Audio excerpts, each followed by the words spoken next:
Aujourd'hui, l'Ukraine a lancé sa plus grande attaque sur Novorossiysk depuis le début de la guerre, pilonnant pendant des heures le principal refuge naval de la Russie en mer Noire, avec plus de 500 systèmes d'armes différents et rasant la ville portuaire.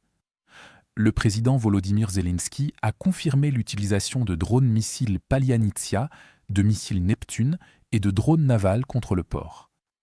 La Russie a affirmé que plus de 500 drones ukrainiens avaient été interceptés dans la région de Krasnodar pendant la nuit, tandis que des images locales montraient des tirs intenses de défense antiaérienne au-dessus de Novorossiysk.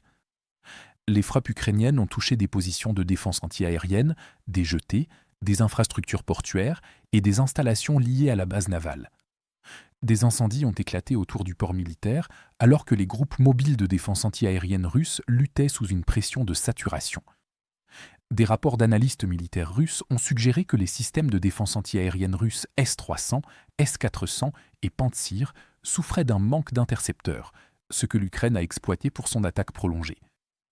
2 terminaux céréaliers majeurs ont été endommagés et ont suspendu leurs opérations, tandis que des incendies ont également touché des installations industrielles et des infrastructures hydrauliques, forçant les autorités à interrompre l'approvisionnement en eau dans toute la ville. Cette opération ukrainienne dévastatrice est survenue en représailles à la campagne russe contre la ville portuaire ukrainienne d'Odessa et le corridor d'exportation maritime de l'Ukraine à travers la mer Noire. La Russie a mené plus de 30 frappes sur des infrastructures portuaires et a attaqué au moins 2 douzaines de navires civils, ces derniers subissant divers dommages et certains d'entre eux coulant. Cela a poussé la marine ukrainienne à secourir des membres d'équipage de différentes nationalités après que des frappes de drones russes ont provoqué des incendies majeurs sur les navires, tandis que des victimes ont également été confirmées.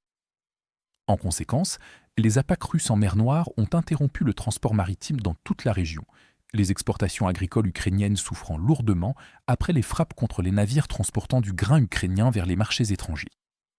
Ces cargaisons sont destinées à des pays africains confrontés à de graves pénuries alimentaires, menaçant d'aggraver l'insécurité alimentaire mondiale et laissant potentiellement des milliers de personnes vulnérables à un risque accru de faim et de famine. Plus de 8000 navires avaient utilisé le corridor maritime ukrainien depuis son ouverture après le début de la guerre, mais les attaques répétées ont réduit ce nombre à 0, comme le confirment les données satellitaires. La réponse de l'Ukraine à Novorossiysk a donc reflété la campagne de pression de la Russie, mais l'a simultanément étendue aux infrastructures économiques et militaires russes, avec des attaques persistantes contre les infrastructures d'exportation qui rendent le transport maritime de plus en plus coûteux, peu fiable et dangereux. L'usine de produits céréaliers de Novorossiysk figurait parmi les installations endommagées, tandis qu'un autre terminal céréalier majeur a également suspendu ses opérations pour évaluer les dégâts. Ces installations font partie de l'énorme système d'exportation russe en mer Noire, ce qui signifie que chaque fermeture entraîne des coûts de réparation supplémentaires, des retards de chargement, une pression sur les assurances et des embouteillages. Cependant, l'Ukraine a également frappé la base navale russe elle-même, Novorossiysk étant devenu le principal sanctuaire de la flotte de la mer Noire, après que des attaques ukrainiennes répétées ont contraint la Russie à déplacer de nombreux navires hors de la Crimée, sous contrôle russe. Des résidents ont signalé des frappes contre des infrastructures navales, des positions de défense antiaérienne et des jetées, tandis que d'importants incendies ont été confirmés par les données de surveillance des incendies de la NASA, qui montrent de multiples points chauds dans toute la zone portuaire.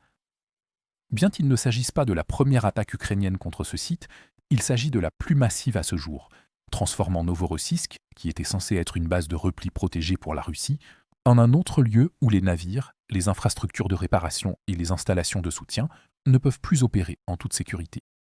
Dans l'ensemble, la Russie tente de rendre Odessa inutilisable en tant que porte d'entrée maritime de l'Ukraine sur la mer Noire, et la réponse de l'Ukraine rend désormais Novorossiysk progressivement moins fiable pour la Russie elle-même. Chaque terminal endommagé, chaque quai en feu, chaque position de défense antiaérienne détruite et chaque opération d'exportation interrompue augmente le coût économique et militaire du maintien du port. Novorossiysk était censé être le dernier refuge sûr de la flotte russe de la mer Noire, mais le commandement russe manque désormais même d'intercepteurs pour le protéger. Le port est sans protection et après la dernière frappe massive, cette hypothèse a finalement disparu. Saviez-vous que vous manquez la moitié de nos vidéos sur YouTube ? Chaque jour, nous publions des vidéos tactiques exclusives qui analysent les derniers développements sur le champ de bataille, des mises à jour stratégiques expliquant ce qui pourrait arriver ensuite, et des vidéos géopolitiques reliant chaque événement à la situation mondiale globale. En devenant membre, vous débloquez l'intégralité de la chaîne, tout en soutenant directement le travail qui rend ces vidéos possibles. Cliquez sur « Rejoindre » ci-dessous dès aujourd'hui pour débloquer toutes les vidéos réservées aux membres et vous assurer de ne jamais manquer nos mises à jour spéciales.